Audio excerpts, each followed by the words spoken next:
So today I'm going to discuss about how to prepare for a test, and specifically for a test in Communications 1301. So today the goal is that for each of you to be able to feel more prepared whenever you step into a room to take a test.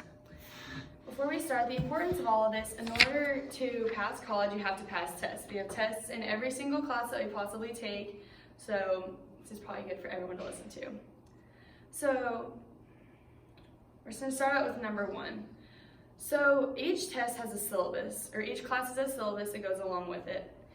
And right here we have a picture of our online Canvas, and this can be found in the Communications 1301 syllabus.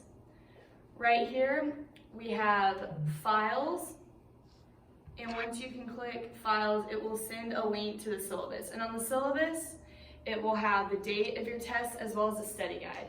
And for this specific class that we're talking about, there's a study guide that's going to go along with each test and should be filled out throughout the continuation of the class. So second of all, we're going to talk about attending class. So we're going to talk about taking notes during a lecture. So during a lecture, a professor is going to have a long list of material that he is trying to discuss, and there are different ways to take notes. And a couple of these different ways are from the College of St. Benedict St. John University.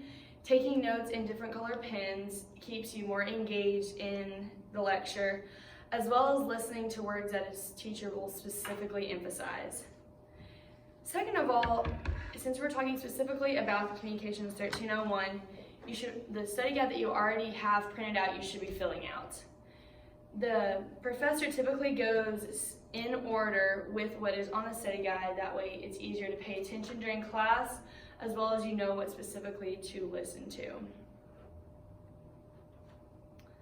So third, we're going to go to studying. So once we have all of the knowledge, we filled out the majority of the study guide, we know what to study. The material that we know what to study will be on the syllabus as well as what we have filled out, and we have to read the book. And so we have a book in order to learn the rest of the material that he had not covered during class. And one amazing way to study is to create a study group. The Florida National University talks about having a study group keeps you accountable, as well as being able to bounce ideas off of each other, and whenever you don't understand material, maybe someone else in your group will be able to.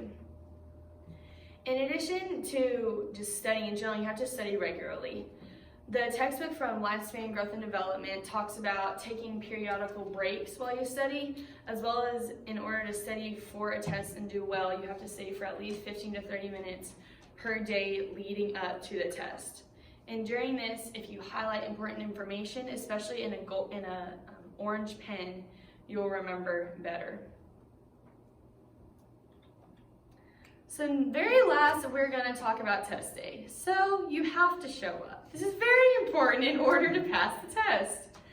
And right before you walk in, the night before, you should have already had your entire study guide filled out and everything. Right before you walk in, about 15 minutes before, just read it over. Just if there's any last things you might have forgotten, and again, in order. And so you need to show up there. And then at the very end, before you walk in, know that you have confidence. Alexander Graham Bell talks about with preparation comes confidence. And so you've already put in the time, you know what you're supposed to study, so you can do it. So after we've done all this, go get the win, guys. You know you're prepared, you have the study guide, you've done the work, you know how to succeed, and for your future, you've got it. Thank you all very much.